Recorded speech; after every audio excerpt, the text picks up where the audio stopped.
Chevilly-Larue, banlieue sud de Paris. Nous sommes en août 93. Des policiers s'affairent devant un pavillon modeste. Le commandant de la brigade criminelle, François Courtinat, est l'un des premiers sur les lieux. Eh bien voilà, tout a commencé ici, dans ce petit pavillon du 49 que vous voyez là en face.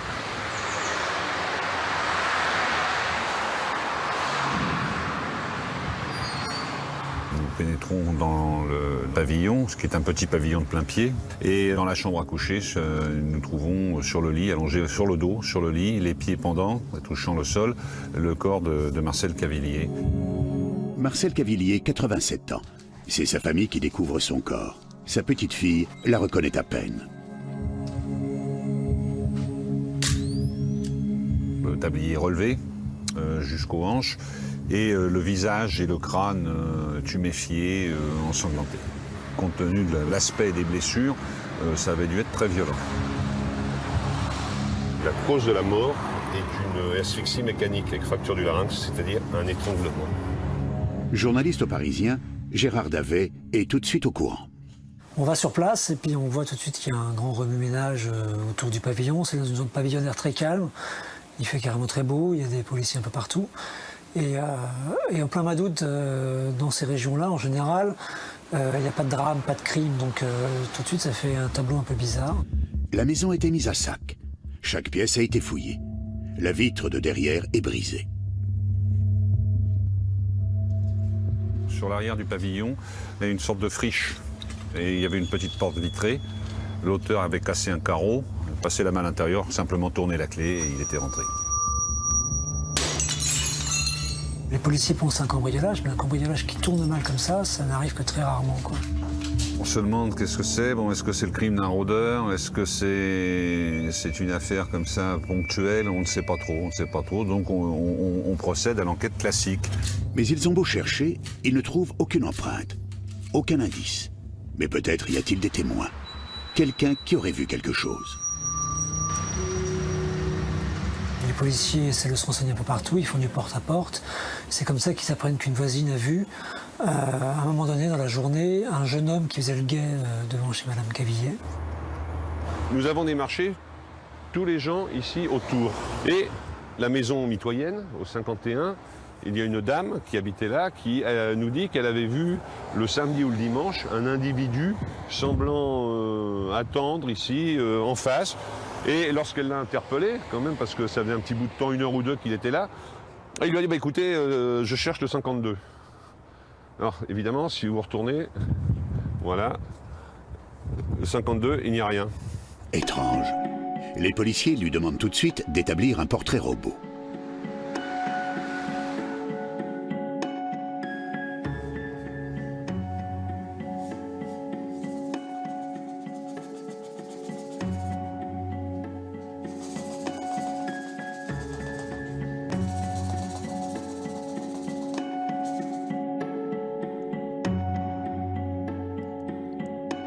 Donc à partir de ce moment-là, dès le 23 août, ils sont déjà sur la piste d'un jeune homme. Malgré ce portrait robot, l'enquête n'avance pas. Aucune piste sérieuse ne permet de retrouver le meurtrier. 3 mois plus tard, dans la ville voisine de Thiais, c'est au tour d'Antoinette Bénin, 76 ans, de subir le même sort. Elle ne sort que pour faire ses courses, et son fils François Bonin vient la voir chaque soir. Il habite la maison juste à côté.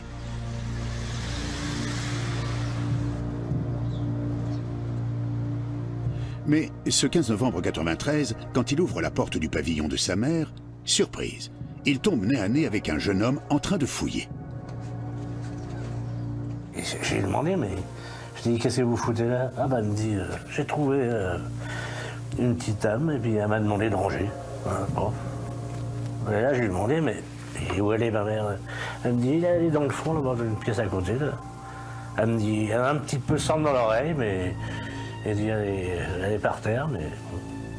Puis moi, je l'ai cru, je sais pas pourquoi, mais bon. Vous voyez par là? Il se rend alors dans la cuisine, et là, il découvre le corps inanimé de sa mère. Elle bougeait plus. Moi, j'ai pas osé trop la toucher, parce que... l'ai appelé quand même, mais bon, ça répondait pas, c'est là qu'on a appelé les policiers et puis les pompiers. Ouais. En attendant l'arrivée des secours, il se rend compte que le mystérieux inconnu est reparti. J'ai donc traversé la cuisine, et puis là j'ai vu que le corps était cassé. Bon sang, c'est pas cassé tout seul. C'est un cambriolage, se dit François Bonin. Il regarde autour de lui, la maison est saccagée. Sa femme le rejoint. Tout de suite, je suis montée dans la chambre qui était toute sans dessus-dessous, tout était retourné, vous savez, les matelas, les oreillers, là, les armoires, les buffets, tout était ouvert. C'est un peu le bazar, quoi. Il cherchait des sous, quoi. Non, mais il y avait un moment qui devait être là, quand même. Ah oui, oui, ça a dû se passer dans l'après-midi. Ah ouais. Et là, il repense à ce jeune homme qu'il a croisé dans l'entrée. Et c'est ce qu'il va dire tout de suite aux policiers quand ils arrivent. Mais personne ne l'écoute. Là, c'était... j'ai répété au moins 30 fois la même chose. À des gens différents. Alors, pendant ce temps-là, on avait prévenu ma sœur, bien sûr. La sœur de François Bonin est interrogée sur les lieux. Les policiers entendent une toute autre version. Car, pour la sœur, c'est son frère le coupable. Et son histoire intéresse les enquêteurs. Pour elle, son frère a toujours voulu récupérer la maison de sa mère. De témoin capital, François Bonin devient suspect. Ah, vous la vouliez, cette maison-là, hein? Ouais, sans arrêt. C'est ça pour ça qu'il a dit. Il a voulu la maison, et puis il a dû discuter avec sa mère, et puis il dit après, mais vous inquiétez pas, il dit, c'est pas rien à tout le monde. Vous êtes énervé, vous avez parlé fort, vous avez poussé votre mère, elle est tombée, elle est chutée sur la tête, et elle est morte, c'est tout. Il voulait absolument que je dise ça. François Bonin est interrogé toute la nuit. Les enquêteurs n'ont pas assez d'éléments pour le mettre en garde à vue. Ils le relâchent au petit matin. Déjà 2 victimes. Mais ce n'est pas fini. Le 19 novembre 1993, à peine 4 jours plus tard, mais à Boulogne-Billancourt cette fois. La concierge d'un immeuble est dans tous ses états. Le courrier qu'elle dépose tous les matins sur le palier de Raymond Dolisi, 72 ans, s'empile. Elle a beau frapper à la porte, sonner, aucune réponse. Elle a le double des clés de l'appartement. Alors, elle décide d'entrer. Et là, elle découvre le corps de la vieille femme gisant dans le salon. Raymond Dolisi porte encore son imperméable sur elle. Son porte-monnaie est vide. Encore une fois, l'appartement a été saccagé. Le médecin légiste est formel. Raymond Dolisi est morte depuis au moins 3 jours. Elle a été étranglée.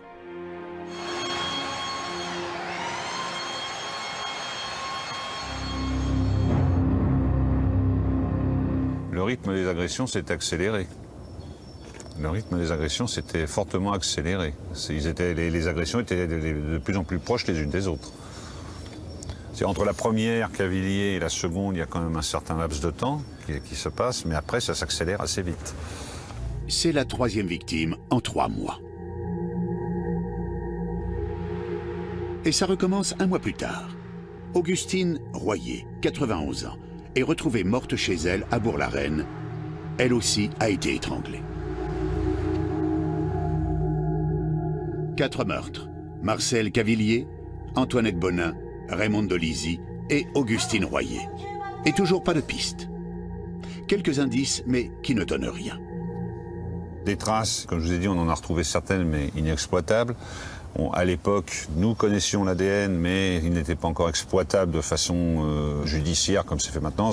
Les vrais débuts, c'est en 1997, si vous voulez. Maintenant, sur une scène de crime, systématiquement, on va rechercher tout fluide corporel, tout cheveu, tout poil, enfin tout élément qui peut contenir de l'ADN. Bon, à l'époque, on n'y pensait même pas. Pour nous, c'était un autre monde, si vous voulez. Aussi, on cherchait les traces et empreintes laissées sur place. C'est tout. En plus, à chaque nouveau meurtre, des policiers différents de la brigade criminelle interviennent. Chaque affaire est donc traitée séparément. Difficile, dans ces conditions, d'établir un lien. Il y a eu 2 meurtres dans le Val-de-Marne pour commencer. Donc on s'est dit, bon, effectivement, 2 vieillards assassinés, ça fait bizarre. Étranglés tous les 2, ça fait bizarre aussi. Mais De là à en conclure qu'il y a un tueur en série, c'était quand même très rapide, surtout que c'était pas exactement au même endroit quand même, la même ville ni rien. Donc bon, après les deux autres meurtres se déroulent dans les Hauts-de-Seine, donc pareil, là, dans ce cas-là, on ne regroupe pas forcément les informations avec nos collègues des Hauts-de-Seine. Et les policiers ont eu ce problème-là aussi à un moment donné, c'est-à-dire que comme c'était sectorisé, ils ne sont pas forcément non plus tout de suite fait le rapprochement entre les différents meurtres. Malgré tout, au niveau de la brigade criminelle, chacun sait plus ou moins ce que fait son voisin, donc on parle entre nous, on échange nos impressions et tout. À partir de la troisième ou la quatrième victime, on a pensé qu'il pouvait y avoir unicité d'auteur. Donc nous avons regardé dans le mode opératoire, toujours des personnes âgées, à domicile, tuées de la même façon, ce qui porte à croire quand même, il y a de fortes chances pour que ce soit une seule et même personne qui ait perpétré ces crimes. Donc là, avec la brigade criminelle qui est chargée du dossier, ils comparent leurs informations et ils travaillent vraiment main dans la main. Car maintenant, il faut trouver le lien qui unit toutes ces victimes. François Cortina s'intéresse particulièrement à cette affaire. Il doit bien y avoir un fil rouge qui relie tous ces meurtres. Il apparaissait dans les constatations qu'il y avait une ligne de bus qui passait à proximité du domicile. En consultant l'itinéraire de ce bus, j'ai constaté qu'en fait, il traversait des communes, Thiais, Chevilly-la-Rue et Bourg-la-Reine. 4 lieux de meurtre. Et quand on observe le parcours de cette ligne de bus, c'est flagrant. Alors voilà donc le fameux 192. Alors, vous voyez, regardez ce que je vous disais, Chevilly-la-Rue, puisque nous sommes tout près de son domicile. Ensuite, nous avons une autre victime à Bourg-la-Reine et nous avons eu une victime à Thiais. Le bus, un moyen de déplacement pratique, facile, anonyme. Le voilà peut-être le fil rouge. Il faut aller vite, quoi. Donc du coup, ils mettent vraiment tous leurs moyens en commun, et c'est comme ça qu'ils vont réussir à finir par se rapprocher du type. Et ils vont établir déjà, pour commencer, que c'est une personne qui se déplace suivant des trajets de bus. Donc, qui dit trajet de bus, dit pas de voiture, donc pas de voiture, dit personnage peut-être en déshérence. Ils vont faire comme ça un profil type qui va se révéler assez vrai. Ils doivent reconsidérer toutes les enquêtes sous l'angle du tueur en série, et en particulier celle de François Bonin. Il leur avait dit avoir vu un jeune homme sur les lieux du crime. Le croyant coupable, il ne lui avait même pas demandé de faire un portrait robot. Mais François Bonin, maintenant ils le savent, est innocent. Sa mère est l'une des victimes du tueur en série. Donc là, c'est votre mère, hein, ça? Là, oui. Après, de mon côté, ça s'active. Les allers-retours PJ, j'ai donné. Aller reconnaître quelque chose, par exemple des photos. Là, après, faire le portrait robot. Plus d'un mois après les faits, François Bonin établit enfin un portrait robot. Il avait des yeux qui un peu mauvais. C'était le loup avec un aspect d'agneau. C'était un regard mauvais malgré tout. Malgré qu'il soit accueillant comme ça, il avait un regard mauvais. Et enfin, le portrait robot de François Bonin est transmis à tous les commissariats.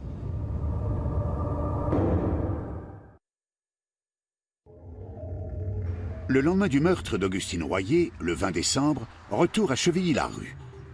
Chez Rosalie Tchaska, une Polonaise de 82 ans. Un homme se présente à sa porte. Pas méfiante, la vieille femme lui ouvre sans difficulté. Il la pousse. « File ta thune », lui dit-il. Elle lui donne 500 francs, mais il en veut plus. Et il la frappe.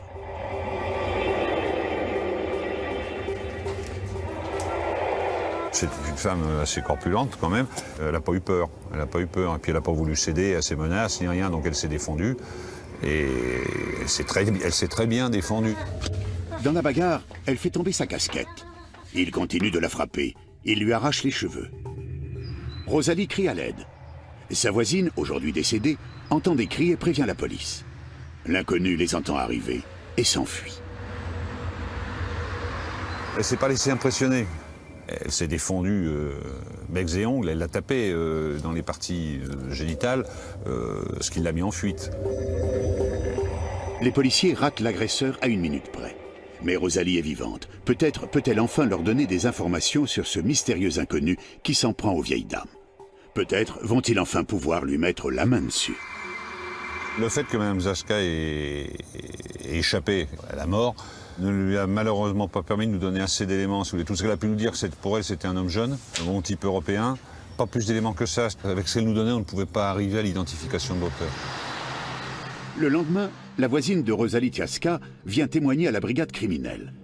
Juste après l'agression, elle a reçu des mystérieux coups de téléphone. Allô?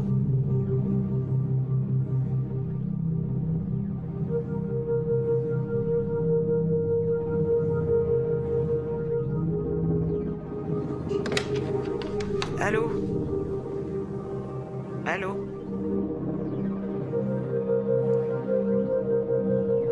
Un témoin menacé, une victime rescapée, une casquette laissée sur les lieux. Le tueur ne peut pas une fois de plus leur échapper. Les enquêteurs insistent auprès de Rosalie Tiasca. Nous lui avons présenté également parallèlement un album photo. Et sur cet album photo, elle nous a reconnu un individu. Bon, il s'est avéré rapidement, cet individu a été incriminé, il était en prison au moment des faits. Donc il ne pouvait être l'auteur des meurtres. Encore une fausse piste. Les policiers doivent bien le reconnaître. L'enquête est au point mort. Il faut comprendre aussi cette brave femme, malgré toute sa détermination et tout, ça a été un choc pour elle. Ça a été un choc émotionnel, psychologique et tout. Donc, si vous voulez, on ne peut pas non plus harceler la victime comme ça pour essayer d'en tirer quelque chose. Un tueur en série rôde à Chevilly-Larue. Et dans la ville, ça commence à se savoir. La mairie décide de prendre des mesures de sécurité. Aux vieilles dames et aux vieux monsieur de faire attention, de ne pas répondre à tous les coups de sonnette, parce qu'il y avait aussi des choses qui se déroulaient énormément aussi dans le département à cette époque-là, c'était les vols à la fausse qualité. Et les petits vieux sont des gens qui en général ne se méfient pas, donc ils ouvrent leurs portes assez facilement, il suffit de mettre le pied après pour pousser la porte. Donc là, peu à peu, il y a pas mal de mesures de sécurité qui ont été mises en place, les policiers qui faisaient plus de rondes dans les quartiers pavillonnaires. Chevilly-Larue est en alerte. Mais c'est à Thiais que le tueur va frapper.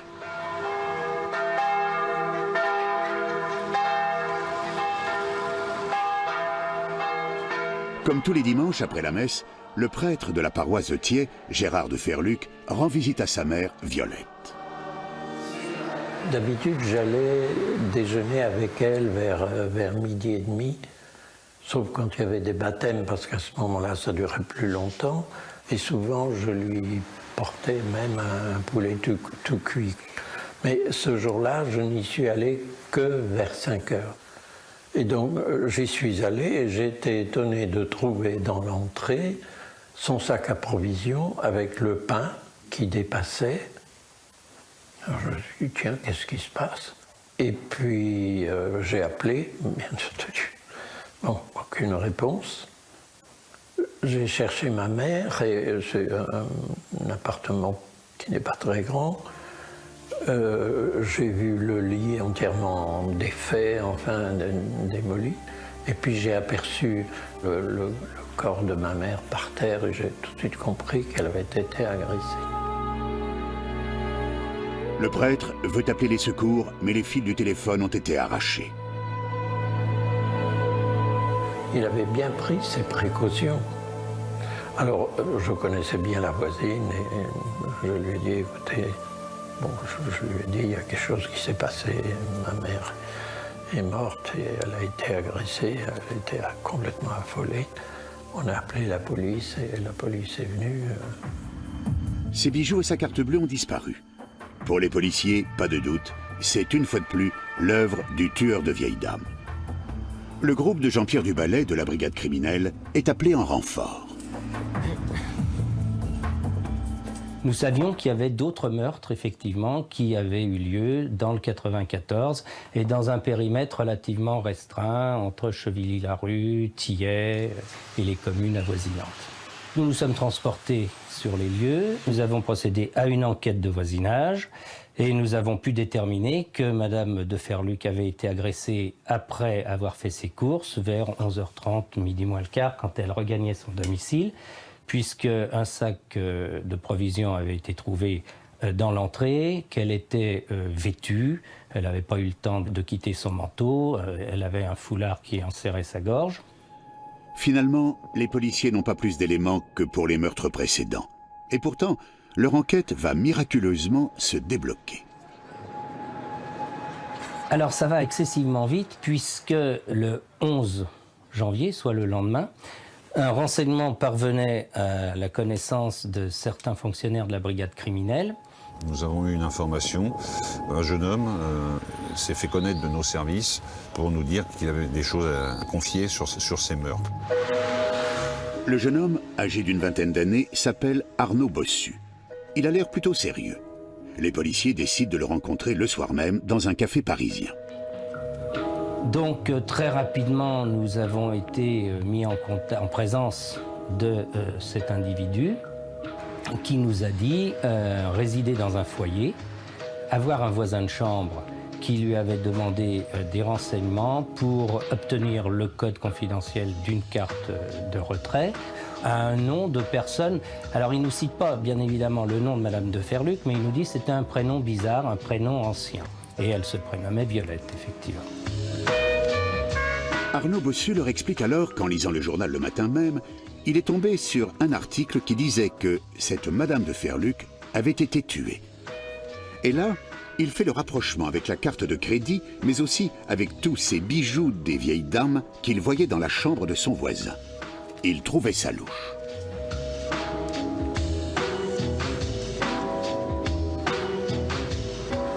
Cette personne nous a donc donné le nom de Claude Lastenay et l'adresse du foyer où il résidait. Il lâche un nom. C'est son ami, Claude Lastenay, totalement inconnu des services de police. Ils avaient sensiblement le même âge, je pense qu'ils avaient certainement sympathisé. Et puis, ils traînaient un petit peu leur galère tous les deux, donc en se confiant comme des jeunes peuvent se confier et s'épauler au jour le jour quand on vit dans un foyer. Car Lastenay s'est confié, plusieurs fois même. Il lui a dit qu'il avait braqué des vieilles dames. Devant le geste un petit peu de répulsion d'Arnaud, Lastenay s'était rétracté en disant non, c'est une blague, j'ai menti. Arnaud avait des doutes. Bon, il dit que ouais, après tout, Claude, c'est peut-être un mytho. C'est un mytho, il me raconte des histoires, il veut se vanter, il veut se donner une contenance. Mais à la lecture de la presse, le lendemain, à chaque fois, il avait confirmation de ce que lui avait raconté son copain la veille, quoi. Donc à partir de ce moment-là, il a eu, enfin, plus que des doutes, il a eu des certitudes. Des certitudes qui deviennent celles des policiers. La victime avait réussi à donner l'alerte avant de mettre son agresseur. Dès le lendemain matin, à 7 h, nous avons mis une opération sur place pour procéder à son interpellation. Donc au petit matin, avec une équipe, nous allons au foyer. Comme nous ne savons pas qui est exactement Claude Lastenay, pour ne prendre aucun risque, on demande au directeur de nous fournir une clé.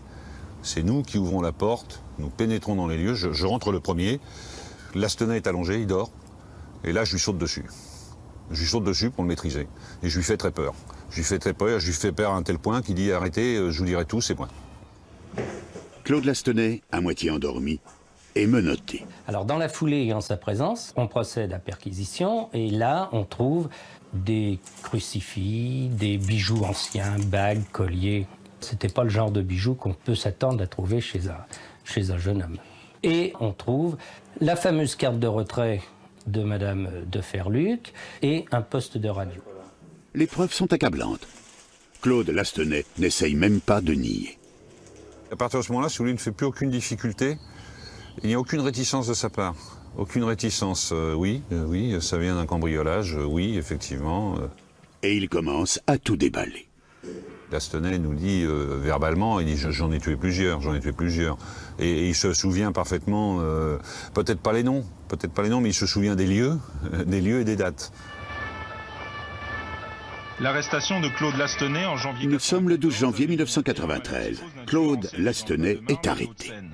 Sans doute la fin d'une angoisse dans la région parisienne. Le meurtrier présumé d'au moins 5 personnes âgées a été interpellé hier à Chevilly-la-Rue, c'est dans le Val-de-Marne. Selon la police, l'intéressé a avoué ses crimes sans manifester le moindre remords. Claude Lastenay leur dit tout, précisément, froidement.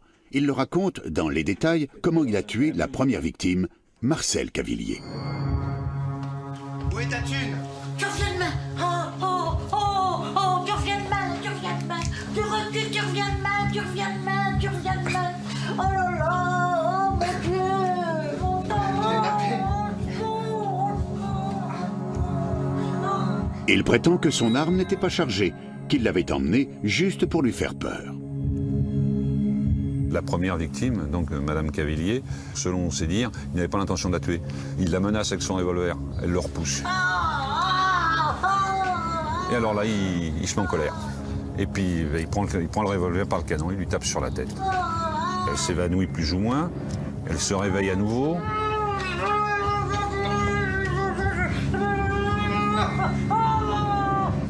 Et puis là, il prend un coussin, il essaie de l'étouffer.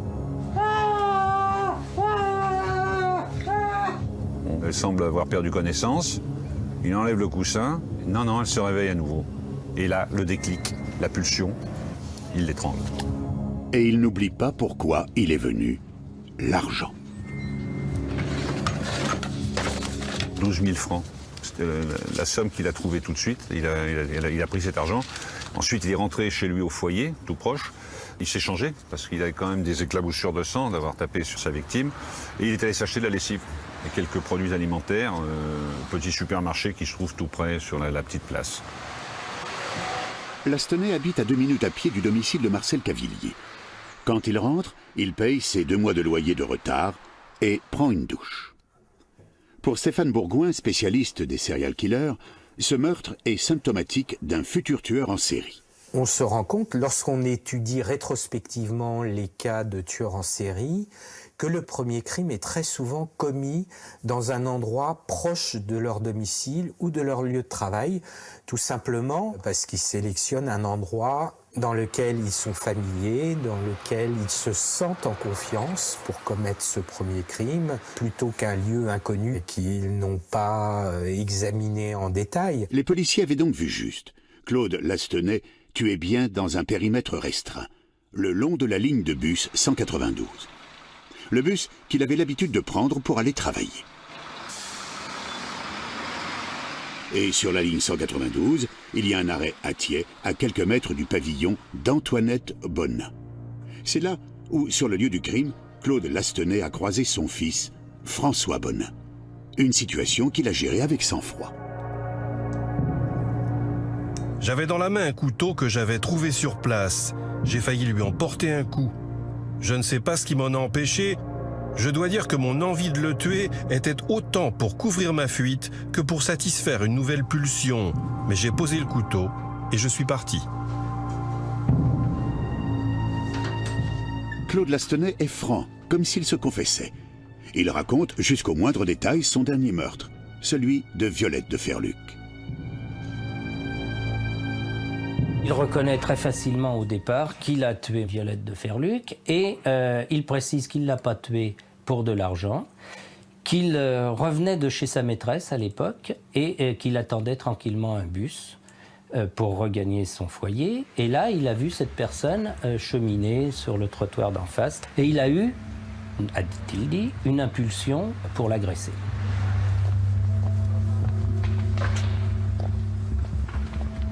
Il l'a suivie jusqu'à ce qu'elle rentre dans son immeuble, au 58 avenue de la République.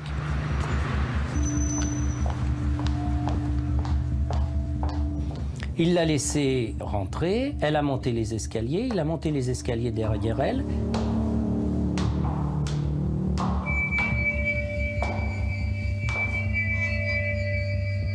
En précisant que ça permettait à Madame de Ferluc d'ouvrir sa porte.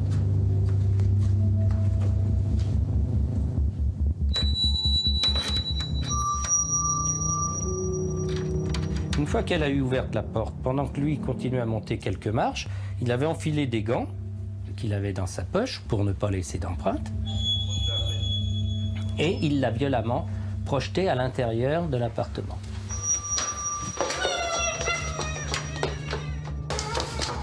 Là, il lui a mis la main gauche sur la bouche pour l'empêcher de crier et il l'a fait tomber. Et là, il lui a tout de suite appuyé avec la main droite sur la gorge pour l'étrangler. Il a même précisé qu'au moment où il l'étranglait, il avait eu une excitation. L'interrogatoire dure toute la nuit, plusieurs heures d'affilée. Et dans un dernier face-à-face avec un policier, il révèle son ultime secret. C'était bien elle. Oui, oui. Lastenay, qui a avoué sans aucun problème, sans forcément avoir beaucoup de remords, va lui raconter qu'il a emporté un autre objet qui est en quelque sorte le sang de sa victime. Parce que lors d'un étranglement violent, il y a un écoulement nasal qui se manifeste. Il raconte qu'il a trempé son doigt dans le sang de la victime pour le goûter. Je trempe un doigt à l'auriculaire droit dans le sang que je porte à ma bouche. Je n'explique pas ce geste. Le sang m'excite et m'a toujours excité. Je suis d'ailleurs intéressé par les histoires de vampires et de Lucifer. Ce qui est un comportement quand même pour le moins bizarre. On sent bien, si vous voulez, que s'il n'y avait pas intention de tuer au départ, il y a eu quelque chose après, il y a eu un déclic qui l'a transformé en machine à tuer. Du meurtre crapuleux au plaisir de tuer, du simple braquage à la perversion, Claude Lastenay a basculé. Il avait déjà tout d'un tueur méthodique, froid et diabolique.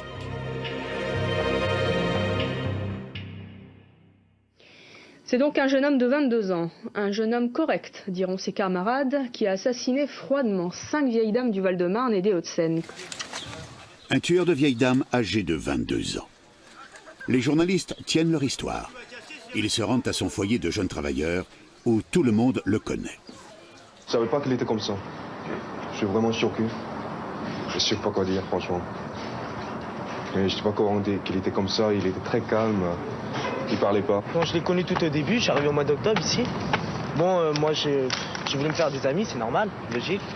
Puis on s'est connus, on disait bonjour, bonsoir. Il parlait avec tout le monde. Puis au bout d'un moment, il parlait plus à personne. Il était chez lui, renfermé.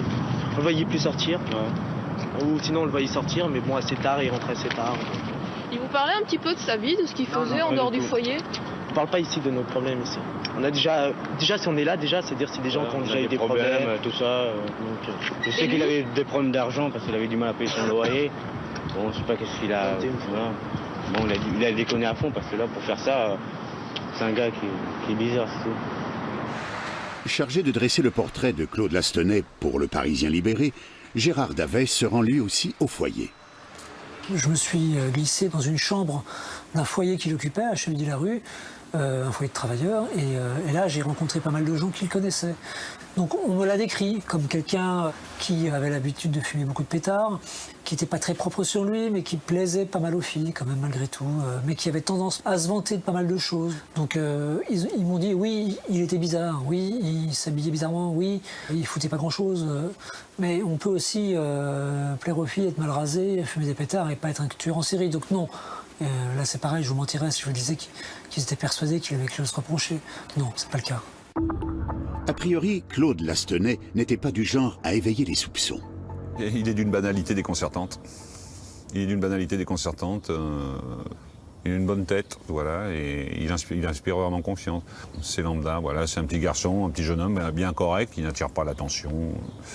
Le croisez dans la rue, vous vous retournez pas. Les policiers interrogent aussi le frère de Claude Lastenay, son frère jumeau, Frédéric. Il est tombé des nues quand il a appris son arrestation. Il nous raconte, mais ne veut pas être reconnu. Je l'ai appris en me levant le matin, en prenant le RER. Donc j'ai vu qu'ils avaient arrêté un jeune originaire de Brest. Et donc je me suis dit, je vais regarder si je le connais. Puis quand j'ai pris le Parisien, j'ai vu que c'était mon frère jumeau. Et j'étais sous le choc, quoi. J'ai rien pensé. J'ai fait un aller-retour dans le RER. Pendant 2 heures, je suis resté avec le journal entre les mains. Et je me suis dit, c'est pas possible. Alors, comment Claude Lastenay en est-il arrivé là? Dans leur enquête de personnalité, les policiers vont découvrir que, contrairement aux apparences, malgré un casier judiciaire vierge, ce n'est pas un garçon bien sous tout rapport. Nés en 1971 à Brest, de père inconnu, les jumeaux sont élevés seuls par leur mère. Ils vivent tous les 3 dans un petit appartement à Morlaix. C'était une période idéale, quoi. Il était content, il était avec ma mère, il était voilà. Il était très attaché à ma mère. Plus que vous? Oui, ouais. Ah ouais, plus que moi. Claude Lastenay est possessif. Il est anéanti lorsque sa mère se remarie. Son beau-père est alcoolique et violent. Il était jaloux, certaines fois, un peu jaloux de mon beau-père, quoi. Il voulait avoir ma mère pour lui. Il y avait des prises de bec, quoi, voilà, quoi. Mais bon, c'est... Comme il était très épris de ma mère, il a peut-être vécu l'arrivée de mon beau-père comme une intrusion. Qu'en pensent les experts chargés d'étudier la psychologie de Claude Lastenay? Caroline Legendre explique que lors de leur rendez-vous, il lui parlait constamment de ce beau-père violent et méprisant. Il y a vraiment quelque chose là d'une blessure narcissique, d'un vécu de dévalorisation, d'humiliation par rapport au comportement du beau-père à son égard. Là où sans doute ça a pu laisser des traces, c'est qu'à un moment donné, qu'est-ce qu'il y avait comme langage? C'était le langage des coups, le langage de l'humiliation, le langage, je crois, des insultes. Enfin, donc c'est un langage qui n'est pas élaboré. C'est-à-dire, qu'est-ce qu'il a comme modèle aussi? C'est un modèle violent. Alors, à 14 ans, il part loin, faire des études d'hôtellerie. Puis, c'est l'heure du service militaire. Claude n'est pas fait pour la vie de la caserne. Il tente de se suicider.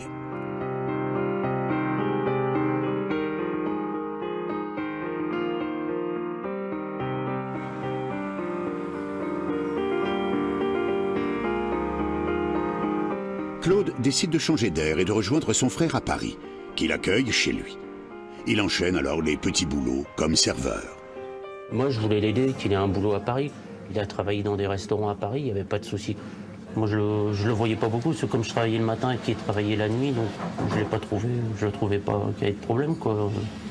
Il avait des amis? Ouais, il sortait avec moi, avec mes copains, on allait ensemble au bowling, tout ça, j'ai jamais vu de soucis. Claude Lastenay travaille dans des restaurants huppés de la capitale. Là, il est amené à servir des clientes riches, beaucoup plus âgées que lui. Il leur parle, les séduit. Certaines ont envie d'aller un peu plus loin. Ceux qui l'acceptent en échange d'un peu d'argent. C'étaient des dames avec des visons. Elles me proposaient des petits rendez-vous galants, j'ai pas refusé.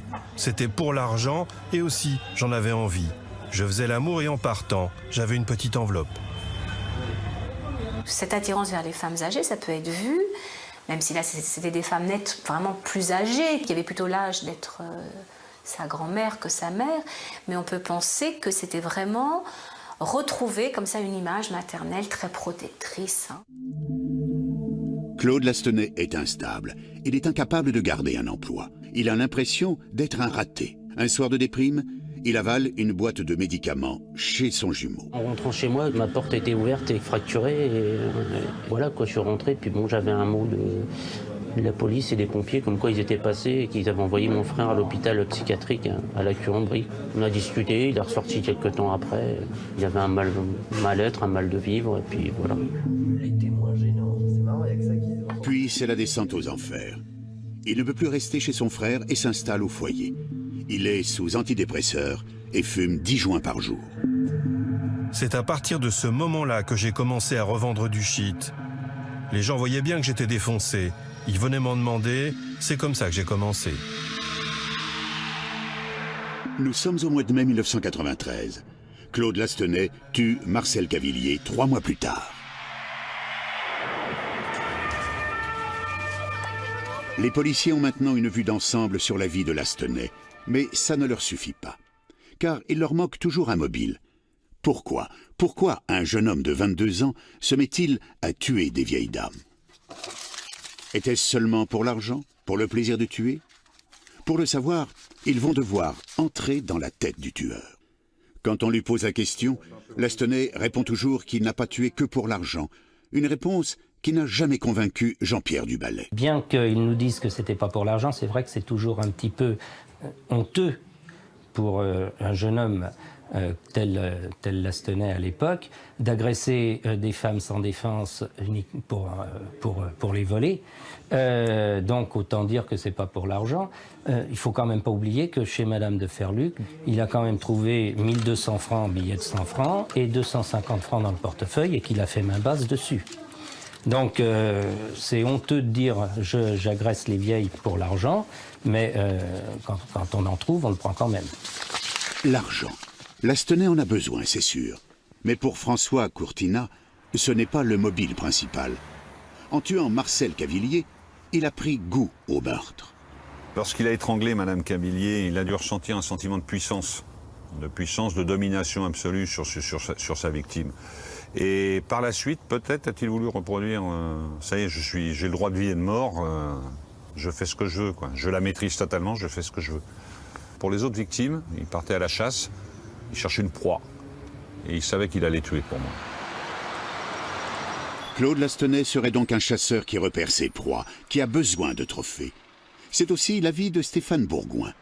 Pour lui, cela va bien au-delà du crime crapuleux.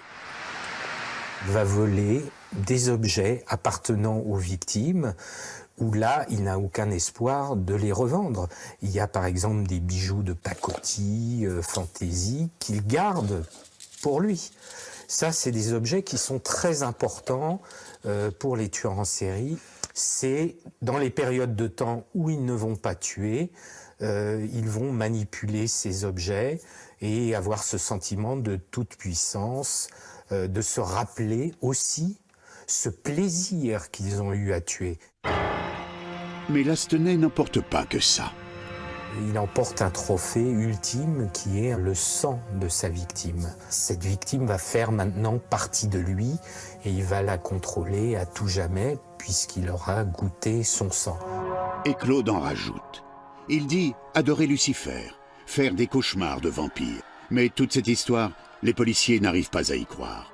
Claude Lastenay ne serait-il pas en train d'essayer de les manipuler, de se faire passer pour un fou?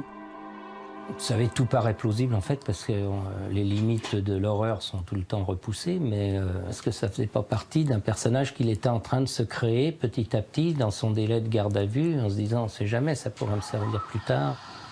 Bon, alors, est-ce qu'il l'a réellement fait? Est-ce que c'est quelque chose qu'il a imaginé, qu'il a reconstruit? Et moi, je dirais à la limite, peu importe. Ce qui est important, c'est qu'il donne cette image.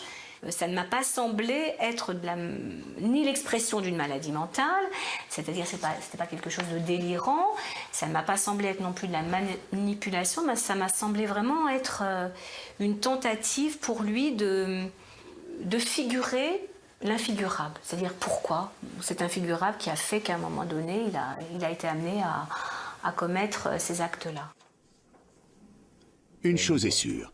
Claude Lastenay est prêt à laisser planer l'ambiguïté. Et ça, son avocat l'a compris dès leur première rencontre. Je vois arriver une ombre, penchée, complètement voûtée. Un petit bonhomme, il était très jeune à l'époque, qui s'assied devant moi et qui me regarde avec deux petits yeux noirs. Mais j'avais l'impression qu'il était, vous savez, comme ces images de gargouilles qu'on voit sur les cathédrales.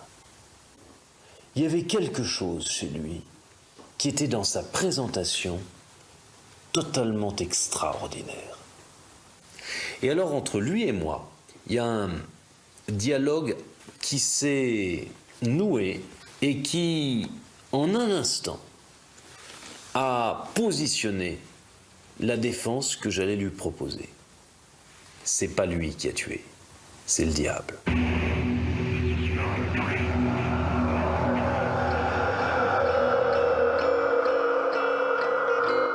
Claude Lastenay est mis en examen pour vol, homicide volontaire et assassinat. Mais l'enquête des policiers n'est pas pour autant terminée, car il reste une zone d'ombre, autour du témoin clé, celui qui l'a dénoncé, Arnaud Bossu. Claude Lastenay va nous dire que sur une affaire, il était parti en compagnie d'Arnaud qui faisait le guet. Il explique alors aux enquêteurs qu'Arnaud Bossu n'est certainement pas le héros de l'histoire, car lorsqu'il a agressé Rosalie Tiasca, Arnaud était avec lui. D'ailleurs, la fameuse casquette oubliée sur les lieux, c'était celle d'Arnaud, et les coups de fil anonymes passés à la voisine de Rosalie, encore d'Arnaud. Et il a pu se dire effectivement, putain, ma casquette est retrouvée sur les lieux d'une agression, les gens savent que c'est moi qui porte la casquette, il faut que je fasse quelque chose. Et peut-être qu'avant d'avoir l'idée de prévenir la police, il a peut-être voulu intimider la victime, effectivement, pour qu'on ne remonte pas jusqu'à lui. Et Arnaud Bossu l'avoue, oui, c'était sa casquette, oui, il a appelé la voisine. Mais il nie farouchement avoir participé à l'agression. Mais les policiers doutent toujours. Pourquoi Lastenay, qui a tout avoué depuis le début, mentirait-il au sujet d'Arnaud? Il est logique que Claude Lastenay, sachant comment il avait été identifié, se venge d'Arnaud et l'emmène dans la même galère que lui. C'est tout à fait plausible, c'est compréhensible. Arnaud, en fin de compte, on n'a jamais réussi à l'accrocher réellement sur ses affaires. Disons que ça restera la version officielle pour le moment, mais... L'image de justicier d'Arnaud Bossu est mise à mal, mais on lui laisse le bénéfice du doute. Mis en examen pour complicité de vol, il obtient un non-lieu. Il mourra quelques années plus tard. Claude Lastenay comparaîtra seul à son procès. Après 3 ans de procédure, le 20 octobre 1997, Claude Lastenay se présente devant la cour d'assises de Créteil. Les journalistes sont venus en nombre pour suivre son procès. Fabienne Huget était parmi eux. Moi, je vais déjà suivre cette affaire qui a défrayé la chronique dans le Val-de-Marne. Et puis, il y a une part de curiosité aussi. Hein. Je suis curieuse de voir qui peut être cet homme qui a commis ces faits qui sont abominables et pour lesquels on ne peut pas s'empêcher de se faire une idée du meurtrier quand même. Dès les premières minutes du procès, l'accusé crée la surprise. Il se met à parler de lui à la 3e personne. Il va y avoir une chose vraiment particulière, c'est que tant qu'il évoque sa vie à lui, son enfance, son adolescence, les boulots qu'il a pu faire, il emploie le jeu. Dès qu'il passe aux faits, c'est-à-dire que dès qu'il commence à raconter les meurtres en détail, parce qu'il s'en souvient très très bien, dès qu'il les raconte en détail, il passe au « il ». Et comme si c'était pas lui que ça concernait, quoi. Sa ligne de défense est claire. Il veut semer le doute dans l'esprit des jurés, pour qu'ils ne voient pas en lui un tueur froid et calculateur. Qu'ils comprennent que lorsqu'il a tué, il était comme possédé. Il y a un moment où il va dire, il va clairement l'exprimer, il dit je ne dis pas il pour me dédouaner ou pour me déresponsabiliser, il dit simplement parce que la personne qui a fait ça, c'était un autre qui était en moi, et il n'existe plus, il est mort, je l'ai tué. Le je est innocent et le il est coupable. Pourtant, les experts sont catégoriques. Claude Lastenay n'est ni fou ni schizophrène. Il savait très bien ce qu'il faisait. Claude Lastenay manifeste des tendances psychopathiques affirmées. Le psychopathe, c'est quelqu'un qui ne manifeste aucune empathie pour un autre être humain, qui va être assez rusé, manipulateur. Ils sont responsables de leurs actes, c'est-à-dire qu'ils savent différencier le bien du mal au moment où ils commettent leurs gestes meurtriers. Donc, ils sont responsables d'un point de vue pénal. Il y avait dans cette personnalité forcément schizophrène, bien que les experts n'ont jamais dit qu'il était schizophrène. Mais schizophrène, c'est quoi? C'est un double visage, on est Janus. Il y avait chez Claude Lastenay une énorme part d'ombre qui, à certains moments, sortait de lui et s'imposait complètement et pilotait tous ses actes. Malgré les conclusions des experts, Claude Lastenay persiste à plaider le dédoublement de personnalité. Le président de la Cour perd patience. Le président donc lui dit mais enfin pour quelqu'un qui a des pulsions et qui soi-disant ne suit que ses pulsions, vous êtes quand même quelqu'un qui préparait bien vos meurtres puisque vous prenez des gants, vous suivez les victimes dans la rue, donc voilà. Le président, lui, est très sceptique par rapport à ça, par rapport aux pulsions, par rapport au dédoublement de personnalité. Et il va essayer tout au long de l'audience de vraiment faire en sorte que les familles des victimes obtiennent des réponses. Les réponses de Claude Lastenay sont déroutantes, exaspérantes pour les victimes. Elles veulent savoir pourquoi a-t-il choisi leur mère, leur grand-mère et pas une autre. Et Lastenay répond, il y avait chez elle un détail qui clochait. À chaque fois, il avait un détail qui lui permettait d'expliquer le pourquoi. Un jour, c'était le talon compensé. Un jour, c'était le triple foyer hyper épais des lunettes. Un autre jour, c'était les poireaux qui sortaient du panier de la ménagère. Pourquoi ce détail, j'en sais rien. Personne n'a jamais su. Et voilà pourquoi il a choisi Antoinette Bonin. Elle marchait comme un escargot. Toutes celles qui marchaient comme ça lui plaisait pas. Toutes celles qui marchaient trop doucement, ça ne lui plaisait pas, ça l'excitait. Comme ils ont dit, ça lui donnait des pulsions. En fait, il devait être à l'affût des personnes âgées comme ça. Il devait sentir quelqu'un qui marche comme ça, bon, il n'a pas besoin de vivre, quoi. C'est pas croyable, mais c'est vrai qu'il avait dit ça. Ouais. Les témoins se succèdent et rares sont ceux qui l'épargnent. Son jumeau le défend, mais les mots de sa mère sont durs. Finalement, les paroles les plus indulgentes vont venir de là où on ne les attendait pas, du prêtre Gérard de Ferluc, le fils de l'une des victimes de Claude Lastenay. Les avocats de Claude Lastenay sont venus me voir en me remerciant de la lettre que j'avais écrite et que j'ai demandé à notre avocat parce que j'aurais été bien incapable de la lire. Et il l'a lue devant le tribunal en s'adressant de ma part à Claude Lastenay. Claude, tu as tué la personne que j'aime le plus au monde, ma mère. Aujourd'hui, je te plains. Et puis il a continué jusqu'au pardon chrétien. Si vous saviez l'impression que ça a fait, ça.